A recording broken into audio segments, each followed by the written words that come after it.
How to bet on horse racing with bet365.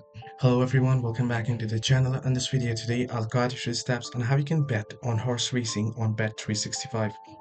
Well, the process itself is actually pretty simple and pretty easy, so let me go through quick through this video. In order to bet on horses on bet365, simply head into bet365.com and there you want to log into your account. Here now on the homepage, you'll get this list of categories. You can see soccer and you can see second option horses. If you do not find it here, you can swipe towards the right. You can look towards the right and you should be able to find it.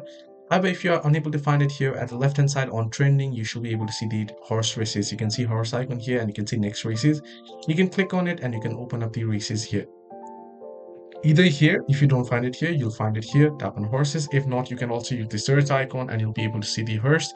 And here you can see the bet builder. If you want to use bet builder, you can use it. But if you want to bet here, you can go ahead and choose your stake and go ahead and proceed to bet. This is how you can bet on horse racing on bet365. Hope this video was helpful. Do like and subscribe, and do not forget to leave the comments down below if you have any further issues as well.